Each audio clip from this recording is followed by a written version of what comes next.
Bugün sizlerin karşısına harika ve bir o kadar da farklı bir programla çıktık. Eğitim kulübümüzden konuk sunucu Wesal ile beraber değerli 3 konuğumuzla röportaj yapacağız. Bu bölümü farklı kılan konuklarımızın İsveçli olması ve bu bölüm boyunca İngilizce konuşuyor olmamız. Koltuğunuza geçin ve keyfinize bakın. Çünkü Aksu Radyo İngilizce özel bölüm başlıyor. Hello everyone. First of all, thanks for joining us on this very special episode of Aksu Radio. Everyone at school has been very excited regarding your arrival, and naturally they have many questions about the project and its purpose. That's why we're here today to feed their curiosity. First of all, I would like to ask you to please introduce yourselves and this project's purpose. We can start. Okay, my name is Douglas. What do you want to know? I'm a teacher in sociology and philosophy at our school in Sweden. And yes, maybe I've already said it from Sweden, Our project is about equitability for people who have different kinds of it's a project for those who have certain needs, but also maybe different ways of working. This is how we see it. So it's about including everybody. How do we work so everybody's included in education, in the job market, and in society? Right, yeah, so my name is Hugo. I'm one of the 4 teachers accompanying these students to Turkey and Istanbul. I think we covered the project basis with Douglas here. So, hello, my name is Haiwan. I'm the English teacher and Chinese teacher from also the same school, and I'm also the Erasmus Plus project coordinator from our school. Like Douglas said, this project is very much focusing on to promote equitable education for students with diagnosed. How to include them in this internationalization as they're a part of education as well.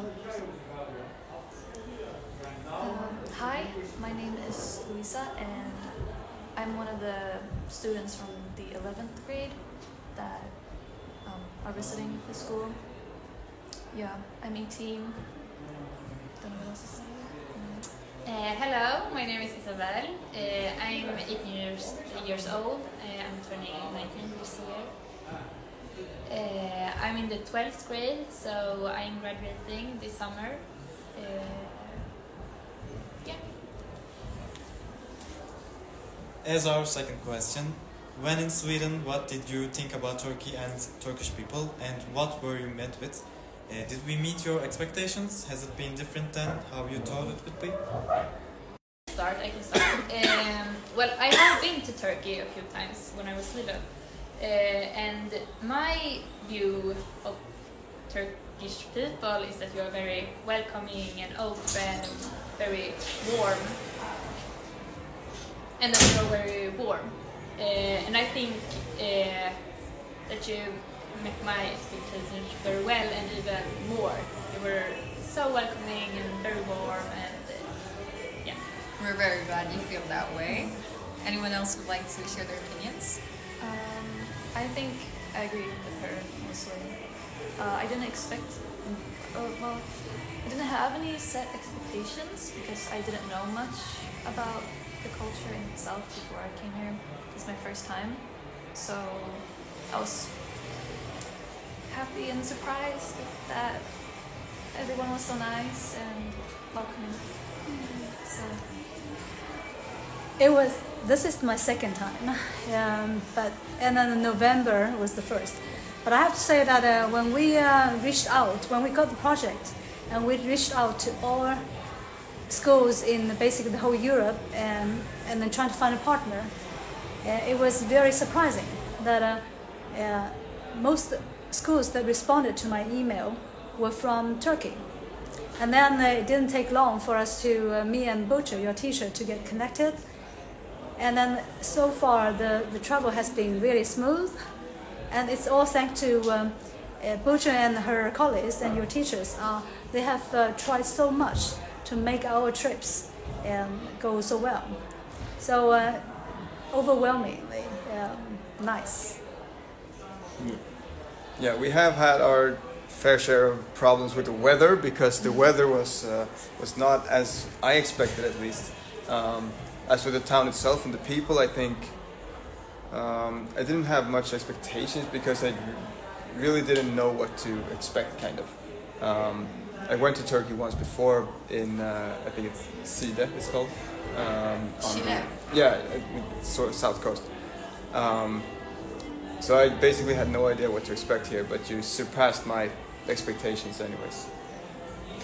Yeah, I mean, first of all, I have to say that it's been so nice being here, and the school, and you're so engaged and you're so interested, and it's just, I could never imagine you being so nice and hospitable, and seeing our students, for example, how they are getting, how you take care of them, and you make them feel included, in a sense, like this project is all about. And for me personally, to see Turkey and Turkish people, like, I mean, we have lots of Turkish people in Sweden as well. I mean, nowadays maybe, I don't know if they're Turkish or Swedish, but maybe we have lots of Turkish people. And I was in Istanbul 17 years ago with a friend, and for me it was interesting, like, to see how has Turkey, how is it? Is it the same? And for me, like, what was interesting was maybe to see how is modernity and how is modernity in because you have a big this is a big question, I guess, historically for you in Turkey. How is it today? And for me, I don't know, I can't see that deep into your life and to your the differences, but for me, from outside, I can't see that much difference. But yeah, I was different then, so I don't know what to see, like, the differences between us. Now for our third question. What has been your favorite thing about Turkey so far? Would you like to share your thoughts? Anything that, has pleasantly shocked you, or something you've enjoyed doing, maybe a different experience? Mine was, I think, the mosque we went to yesterday. What was it called? Hagia Sophia. Hagia Sophia. Yeah, that was absolutely my favorite. I think that it was so beautiful, and I really enjoyed being there. And also the museum, what was that called? Sistine Basilica. Yeah, that was also so beautiful, and yeah, that was absolutely my favorite part of this whole trip, I think. Yeah, I would say the same. I would definitely say the museum was really beautiful. It was really beautiful. Other than that, I mean, the food is amazing. Yes, like the kebab and yeah. Yeah, I agree. The taste of the food is definitely something that I think it's probably the common impression of many who have been here. Before I came, they would say, "Oh, you're going to love it." Even at the airport, we were meeting this guy at customs, and he was like, "Oh, you're going to Turkey? Oh, eat the food there." So it's very famous, I guess. Well, it's mostly the food for me. Besides, like, the obvious meeting the people and all of that, and seeing the mosque and seeing Sistine Basilica, that was breathtaking. But the food is surprising in a way that it's because we have kind of takes of your food back in Sweden, but like Swedenized in a sense. So coming here and having like the real deal is just another thing completely. I would say this thing that you said, the people, of course, this is the most interesting. All your hospitality and talking to you like this now, and 2 days ago when we were here in the school, all this has been amazing. All right, about the fourth question, a lot of students told me to ask this. You must ask this. And the question is, what are some differences between schools in Sweden and Turkey? Can you point out something stuck to you? A good question. Can definitely say something. We don't skip school if it snows. We don't. No. Oh yeah, right. We cannot be home if it snows. We would go anyway at all costs. Yeah, definitely. But it has happened, actually. Yeah, it does. but You don't it's remember. not common in Sweden. No. You know, it can snow like this much and you go to school. Anyways. Actually, as students, we used to joke. Like yesterday, we joked amongst ourselves that you probably wake up in that weather. It's so normal for you. Yes. So when you saw that we had, a day off, you were probably shocked. Yeah, But, we were. Yeah, we were a little bit. We had an incident almost 10 years ago now. It snowed 1 meter in one evening. I think this is like, I don't know, I've never gone through this in my life before, but it was 80 centimeters, 1 meter. And the whole society was shut down because like no roads, nothing. It was buses, cars, everything was just obviously everywhere. Like it was chaos. such a shock that it's so much kind of snow. slammed Yes, out when the it comes systems. So much at one time. Yeah, exactly. Yeah. But we do have a different approach to snow and like canceling schools, if you will. Yeah. Otherwise, I mean, yesterday's snow wouldn't have been regarded as something chaotic in Sweden. That's true. But one thing is different if you talk about the schools, right? Yeah. You have half day and half days. Yeah. Because apparently you study in the morning or in the evening, Yeah. and but then you study at home, right? Of Yeah. course. You read and do But assignments, homework. Our days are split in half because seniors and juniors go together, and then the rest go. Like right now, we're done with school, so I have a younger brother. Now he goes to school because we have many students, and our school cannot accommodate them all at the same time. Can I ask now? Now maybe you're not supposed to answer the questions, but junior and seniors, do they go together for a reason? Is it like some kind of seniors are supposed to show the youngers? No, it's just usually sometimes it's like 12th graders and 10th graders together. Sometimes it's 11th graders. Okay, it varies. It varies depending on the year and the students. Okay. So sometimes the 12th graders are much more, and then the 11th graders are less. So So they're they put basically them together. schematic Yeah. purposes. We don't have this like differences between grades. 3,000? 3,000 students. Yeah. Oh, Wow. 3,000 students. Yeah. We have many students. Oh, that's why that's we a have to lot. split them. In our school, it's like 300. No, 400. 450, 500. But I think That's it. even in big schools like around Southern, there are some. I think there's one big difference between Sweden and Turkey is that the class size is comparatively smaller. I think even the big schools in Sweden, in Stockholm area, usually wouldn't pass more than 30 to 33. That probably is the limit. Because otherwise the students and teachers would turn to another school. They don't want to send their kids to a school too crowded, I assume, because there is no official limit there. But somehow the limit is justified by the market value.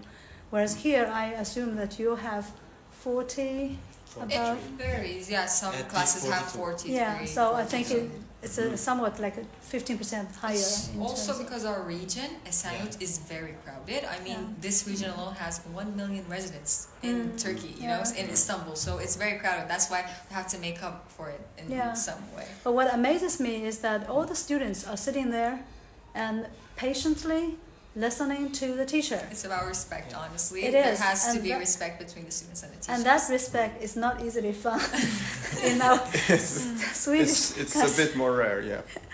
Yeah, but also In that sense, at least. If you study, if you do more of the practical things at home, I guess you go here to get more the theoretical, like the explanations, Yes, the of teacher. course. So then, in a sense, it's more important for you to sit and listen, not We have to to talk. listen if we Because want to. in Sweden, because you go the whole day, often during the lesson you have like the majority of the lesson is you do some assignment, you talk, you read, you do that the thing that you do at home you do in class. Like individually work on project or or task with or other whatever. classmates or So then when is the lesson explained exactly? Also at the same first time? in the beginning and in the end. And- Yeah, like the oh. first 10-15 minutes we have some kind of presentation. So or what I something. mean, it also of course creates more of this possibility of ruckus. Like it gets more, can of course get more chaotic or yeah. loud. Yeah. Because you have to change things and you have to have more, I don't know, free association and stuff like this. And you open up some, Pandora's box in a sense, a little bit more, right? For our fifth question. Have you experienced any cultural shocks so far? Anything that comes to mind? Well, I have experienced things that are different from in Sweden, but as I said, I have been to Turkey many times. Because you are very warm and very welcoming, and in Sweden most people are kind of cold, and you don't say hi to people you don't know, and in the subway you are not supposed to make eye contact, and you don't smile at people, and here everyone smiles at each other, and very warm and welcoming. Maybe not a shock, but it's different. Yeah. So Yeah. it's gonna be weird, but we are cold to each other too. Actually, when we see foreigners, Yeah. we tend to we want to give off a good impression, basically, Ah, but okay. amongst ourselves. Okay. You are away from home. It's a sad thing. Yeah. We should make them We happy. should try to make you feel at home, basically. Okay. But amongst ourselves, we aren't really that, outgoing. We just tend to ourselves, we stay in the back lines a little. When it comes to shock is, especially if you have been to this Grand Bazaar area, but even here in Esners, there are more shops. And so it makes our stay a lot more convenient, which you can always get out at around 8 or 9 o'clock and find restaurants and shops open. Whereas if you come to Sweden, and you'd better make sure that you eat before 7, because most of the restaurants and the shops are closed, and there are not that many small shops otherwise. Usually it's the supermarkets that are more dominant in society. So to some extent, here reminds me of my hometown, because China is still very much the same, that a lot of small shops are still being run by the people. But there the society has kind of developed into another way. So Sweden doesn't have much of a nightlife, basically? Everyone's in their houses by 7? We do have nightlives, but mostly Friday nights and Saturday nights. So when the weekends? Yeah, basically with the clubs and restaurants are open till 12 or 1 or so. But we don't have as much street side shops and restaurants, because here you can find anything at any time, I get the feeling. And you just can't find stuff like that easily in Sweden. Shops and stuff like that are closest around 7 or something like that. But as you say, food stores and restaurants and bars, they are open. They can be open late. Yeah. But then again, because Sweden in Stockholm area is one thing, but if you were living the school is about 20 kilometers north of Stockholm, then it's a lot more quieter. There probably stores are closed earlier, I wonder. Or maybe not. But there are not that many to choose. Yeah, the local stores in Vallentuna close around 6, 7 perhaps. But no food stores and grocery stores. Grocery stores and restaurants are open a bit longer. Yeah, 9 at least. Yeah. 10 something, 11. So when she told me that the bakery is open until midnight, I thought... that's very unusual. And the thing is, the day after in the morning, they open at 6 o'clock already. Obviously for work and for schools as well, because they have to feed the people. So, very impressive how hard the Turkish people are still working. I know streets they don't closing their shops for 24 hours. Oh, yeah. But don't they sleep? In holidays. Yeah. But it's hard to see the shock, because maybe, I don't know, at least what I feel to try to be respectful and try to see how you are. So I guess the shock would be more if you would assume it's like in Sweden. I'm trying not to assume it's like.